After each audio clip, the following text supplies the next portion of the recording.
So you're watching Know This. We are in the windy city of Chicago. I think you can tell the wind blowing through my hair at a lovely rooftop at an artist loft space that is home office to Patrice Perkins. And she's a lifestyle editor, writer, attorney, and entrepreneur, doing a lot of big things. She's also the founder of a website mylifestylezen.com, that represents a fusion of work and play and the reward of a balanced life. And this is where professionals can get advice and recommendations on how to ensure that we remember to live while making our living, which is definitely very, very important because we can get caught up in a hustle and a grind. So thank you for starting that website, and thank you for having us. Thank you for having me. So I want to dive in with your motto that you have, which is work smart and play hard. So where did that come from for you, and why did you want to start this website? For me, I was living the motto for a while before I actually realized it. As a law student, I was just a crazy girl all over the place. I worked a full-time job. I was an editor on the Journal. I was on the board for our Black Law Student Association, all these things, and I still had a social life. And so my friends would always tease me, and they would say, "Oh, Patrice, you're not really in law school, you're lying, you know, when do you do this whole school thing?" But for me, it was really important to, even though I had all these things going on professionally and academically, to make sure I had that balance of still spending time with friends and family and having a social life. And for me, having that social aspect helped me to be more productive in other areas of my life. And it wasn't until post-law school when I was having a conversation with a good friend, and he's like, "Well, you know, you've always done so much, you don't really seem stressed. Why is it so important for you to make sure you incorporate all these things?" And that was where Work Smart, Play Hard, and Lifestyle Zen was really born, because as I started to think about the why behind it, that was when I understood the why is that having fun and going out and having cocktails with the girls helps me relax so that I can actually be productive on the job, and without it, I would just be one-dimensional and just get lost in the day-to-day grunge of the workday, and it just helps. What are some signs that if somebody is not working smart? What is that? I think that if we're not working smart, it's pretty self-evident. The main thing is if you aren't producing results.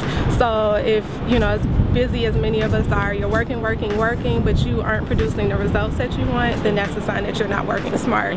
A lot of us don't realize that inherently we have everything it takes to do what we want to do. So if we're not making it happen, it's because we're not working in the way that we need to work, which is working smart. Another big clue that you're not working smart is if you can't track your progress. And I don't mean necessarily with, you know, statistics or a whole team helping you track your progress, but small benchmarks where you can say, okay, in my business, you know, I achieved this last month, or I achieved this last week. If there aren't concrete things that you can identify as progress that you've made, then you're not working smart, you're just working. You know, you have a lot of tips that we can check out on the website, but what are like top 3 that you could share with us right now that can help us work smarter and get us on track? I think that a biggie for me is delegating. We tend to be, you know, do-it-ourselfers. You know, we want to take the bull by the head and do everything ourselves. But I think one of the big things is just knowing when it's okay to delegate and let go, and actually trusting that there is someone that can possibly do just as good of a job as we can at some things. So I think that's a big one. Another one is learning to say no to people. You know, so many times we're afraid of saying no to friends or family.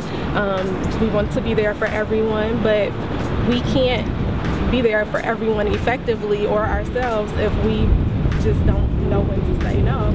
And then a third one is really not overextending ourselves in terms of what we want to achieve from day to day. I'm like a big list person. Every morning I have my to-do list, and I used to have a to-do list that was like 10, 15 items long, but that would overwhelm me. Where I started working smart was, okay, instead of having the 15-item list, I have the 3-item list. And those are the things that I chose that I felt would have the greatest impact on my day. And at the end of the day, you know, I did these 3 things. I could feel good about it because they were the greatest impact items. So those are, you know, some of my greatest tips that I have. Yeah, awesome. I know for me, a burning question that I have is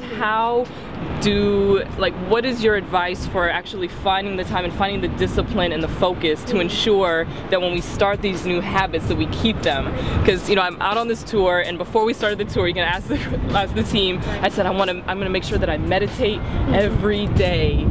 You know, even if it's just for a minute, I'm gonna meditate. I have not meditated once since I've been on this tour, and it's bugging me, but I just kind of get caught up in all of it. Like, what's your advice for making sure that if I were to make a commitment like that, that I'm gonna stick to it? A lot of people, when we're trying to incorporate new habits, we think of them in huge chunks. You know, I want to spend 3 hours meditating, you know, out on the roof, blah, blah, blah. It doesn't have to be that dramatic. You can take it in baby steps. Maybe once a week or something. And so I haven't gotten to the point of full meditation, but one of the things that I do is 30 minutes before bed, I shut off Facebook and Twitter and all my social networking, and I just say, okay, this is just my, you know, time for myself, whether it's just reading a book, you know, but I cut off from everything electronic. Yeah, which is important these days, because it consumes our lives, definitely. Right. So I think just, you know, when you feel like, you know, you're not reaching that goal, just taking a step back and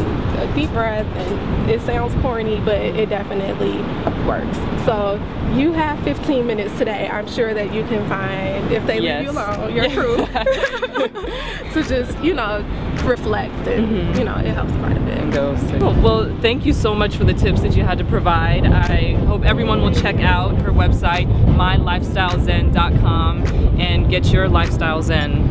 Make it zen. I guess that's the way we can. Or zen-ish. Zen-ish. Yeah, we can start baby steps. That's right. So again, mylifestylezen.com. Thank you so much for having us here. And if you didn't know about My Lifestyle Zen and Patrice Perkins, now you know.